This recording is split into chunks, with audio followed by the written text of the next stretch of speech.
দেখেন, আমরা শুধুমাত্র সমালোচক না, আমরা প্রশংসাকারীও। আমি বরাবরই বলি, আমি ব্যক্তিগতভাবে নির্দিষ্ট কোনো দলের পেইড এজেন্ট না, অথবা আমার কোনো ভিশন নাই যে অমুক দলকে ক্ষমতায় নিতে হবে, তাদের পক্ষে একটা ন্যারেটিভ সৃষ্টি করতে হবে, বিপরীত দলকে অসম্মান করতে হবে। আমার কাছে যেটা আমার ক্ষুদ্র মস্তিষ্কে মনে হয় যে এটা সঠিক, আমি সেটার পক্ষে অবস্থান নেই। যখন সমালোচনার দরকার হয় করি, আবার যখন প্রশংসার দরকার হয় করি। আর সকল কিছুর পেছনে মূল যেই আমার কানেক্টিং পয়েন্ট, সেটা হচ্ছে বাংলাদেশ। যে কোনো সিদ্ধান্ত, সরকারে ডক্টর ইউনূস থাকুক, এনসিপি থাকুক, বিএনপি থাকুক, আওয়ামী লীগ থাকুক, যেই থাকুক, বা ইন্ডিভিজুয়ালি আলাদাভাবে ধরেন যে কোনো ব্যক্তি, সে যদি বাংলাদেশের জন্য কল্যাণকর হয় এমন কোনো কাজ করে, আমি তার পক্ষে অবস্থান নিচ্ছি। ডক্টর ইউনূসকে ধন্যবাদ, এবং আমাদের যিনি স্বাস্থ্য কি বলা হয় যে স্বাস্থ্য উপদেষ্টা না, আমাদের বাংলাদেশের যে কি বলা হয়, আচ্ছা, আমরা বাংলাদেশের রাষ্ট্রদূত যিনি ছিলেন, ওনার নাম হচ্ছে আমানুল হক, নামটা পাইতে একটু লেট হয়েছে, ওনাকেও ধন্যবাদ দিচ্ছি। আপনি দেখেন, বাংলাদেশে আমাদের বড় লোকদের একটা কমন ইস্যু হচ্ছে এই দেশটাকে তারা ওই লেভেলে ডেভেলপ করে না যে লেভেলে প্রকৃতপক্ষে ডেভেলপ করা দরকার। যেমন চিকিৎসা খাত, প্রতি বছর বিলিয়নস অফ ডলার পৃথিবীর বিভিন্ন দেশে আমরা খরচ করছি। এর মাঝে আছে কিছু জটিল রোগ যেটার জন্য না যাইয়া সম্ভব না। সারা পৃথিবীতে সব জায়গায় এত উন্নত হাসপাতাল নাই, কিন্তু নন মেজর অথবা সামান্য রোগ যেগুলোর জন্য আমরা বিদেশে যাচ্ছি, মনে হচ্ছে যে আমাদের দেশে ওই রকম মানের হাসপাতাল নাই, স্কোয়ার থাকার পরেও বা আরো কয়েকটা আছে, ঠেকায় পড়লে লোক দেখানোর জন্য মাঝে মাঝে সেখানে চিকিৎসা নিচ্ছে।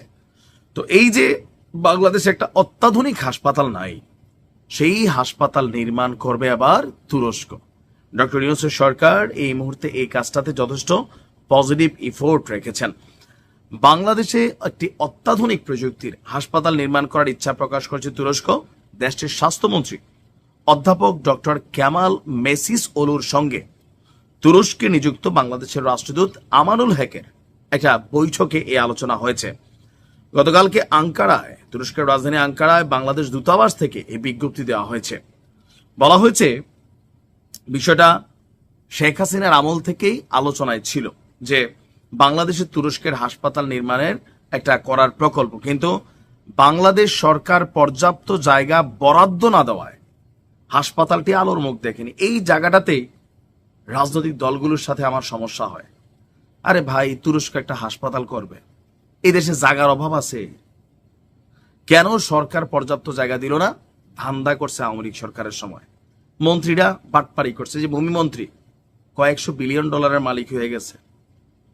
দেশের জন্য উন্নয়ন হবে, দেশের জন্য উন্নতি হবে, একটা ভালো চিকিৎসা কেন্দ্র তুরস্ক আগ্রহ প্রকাশ করছে, কিন্তু আওয়ামী লীগ সরকার ক্ষমতায় থাকতে এটাকে প্রসেসিং করতে দেয়নি বা এটাকে জায়গা দেয়নি। বিডার চেয়ারম্যান আশিক চৌধুরী সম্প্রতিকালে তুরস্ক গিয়েছিলেন, আপনাদের খেয়াল আছে তো? তো সেইখানে তিনি আপনার বেশ কিছু বিষয় নিয়ে কাজ করে আসছেন। সামরিক খাতে ইনভেস্টমেন্ট, তুরস্কের সাথে যৌথ চুক্তি, এর পাশাপাশি তুরস্ক ভ্রমণকালীন বাংলাদেশ দূতাবাস কর্তৃপক্ষ সেখানে তিনি গিয়েছেন এবং হাসপাতালের জায়গার বিষয়টা তুলে ধরেছেন। তো তিনি নিশ্চয়তা দিয়েছেন জায়গা বরাদ্দ নিয়ে কোনো সমস্যা হবে না, সরকার এই বিষয়ে আন্তরিক। সেই প্রেক্ষিতে বাংলাদেশের রাষ্ট্রদূত পুনরায় বিষয়টিতে আলোচনায় জোর দিয়েছেন।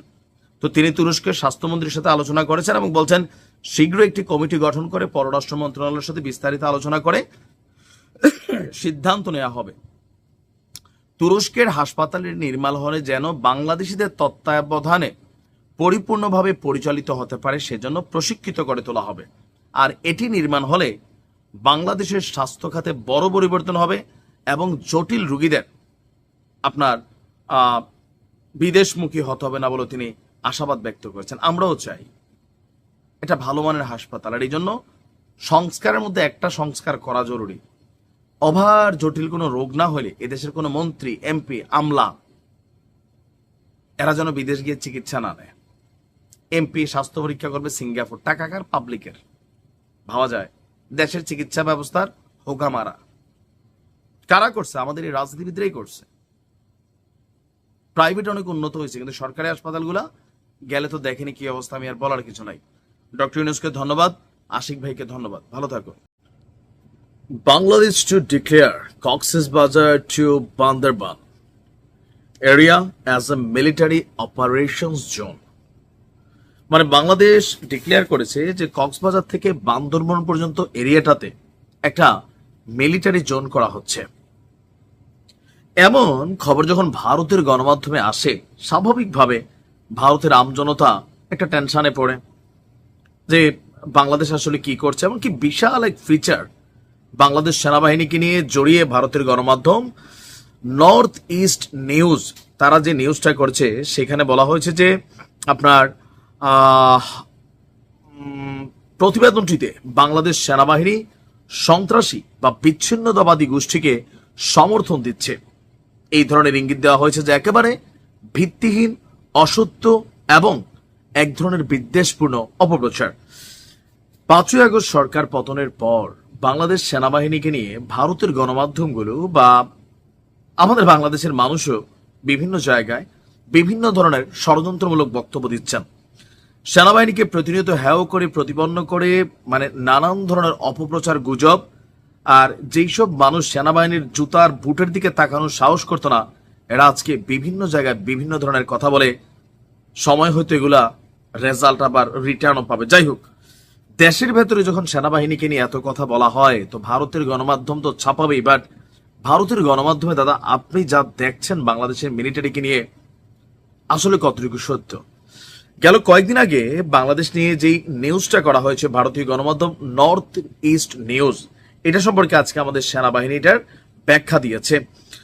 বাংলাদেশের দক্ষিণ পূর্বাঞ্চলে মিলিটারি অপারেশনস জোন ঘোষণা নিয়ে ভারতীয় গণমাধ্যমের সংবাদের প্রতিবাদ জানিয়েছে বাংলাদেশ সেনাবাহিনী।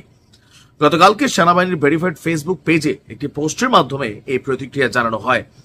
সেখানে বলা হয়েছে যে বাংলাদেশের দক্ষিণ পূর্বাঞ্চলে মিলিটারি অপারেশন জোন নামক যেই ইস্যুটা ভারতীয় গণমাধ্যম আপনার কি বলা হয় যে ছাপিয়েছে, সেই সংবাদের বিরুদ্ধে বাংলাদেশ সেনাবাহিনীর প্রতিক্রিয়া। এই শিরোনামে দেওয়া পোস্টটিতে বলা হয়েছে যে আপনার Bangladesh declare Cox's Bazar to Bandarban area as a military operation zone. এই প্রতিবেদনটি সম্পূর্ণ মিথ্যা, ভিত্তিহীন এবং উদ্দেশ্য প্রণোদিত। এই ধরনের সংবাদগুলো ভারতীয় কিছু গণমাধ্যমের পরিকল্পিত অপচেষ্টারই অংশ, যার উদ্দেশ্য বাংলাদেশের আভ্যন্তরীণ স্থিতিশীলতা বিনষ্ট করা এবং সশস্ত্র বাহিনীর ভাবমূর্তিকে ক্ষুণ্ণ করা। সেনাবাহিনী বলছে যে প্রতিবেদনটিতে বাংলাদেশ সেনাবাহিনী সন্ত্রাসী বা বিচ্ছিন্নতাবাদী গোষ্ঠীকে সমর্থন দিচ্ছে। এই ধরনের ইঙ্গিত দেওয়া হয়েছে যে একেবারেই ভিত্তিহীন, অসত্য এবং এক ধরনের বিদ্বেষপূর্ণ অপপ্রচার। প্রমাণবিহীন এই ধরনের কল্পনাপ্রসূত সংবাদ একটি বৃহত্তর ষড়যন্ত্রের অংশ, যা জনমনে বিভ্রান্তি ছড়ানো এবং বিভেদ উস্কে দেওয়ার অসৎ উদ্দেশ্যেই করা হয়েছে। বাংলাদেশ সেনাবাহিনী সবসময় সর্বোচ্চ পেশাদারিত্ব বজায় রেখে জাতীয় সার্বভৌমত্ব, অখণ্ডতা এবং সংবিধান রক্ষার জন্য কাজ করে যাচ্ছে। জাতীয় স্বার্থে সেনাবাহিনী কখনোই আপোষ করেনি আর ভবিষ্যতেও করবে না। সেনাবাহিনীর পোস্টে আরো বলা হয়েছে এই ধরনের বানোয়াট প্রতিবেদনকে সাংবাদিকতা বলা যায় না, এটি একটি সুপরিকল্পিত এবং ধারাবাহিক কুৎসা রচনার অংশ। বাংলাদেশ সবসময় ঐক্যবদ্ধ থেকেছে এবং দেশের জনগণ ও ভূখণ্ড রক্ষায় বাংলাদেশের সেনাবাহিনী সর্বদা প্রস্তুত।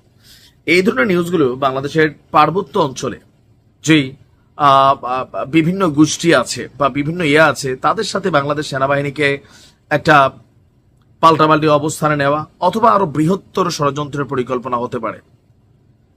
সেনাবাহিনীর পক্ষ থেকে প্রতিবাদ জানানো হয়েছে, হুঁশিয়ারি দেওয়া হয়েছে এই ধরনের ভুয়া নিউজগুলোকে।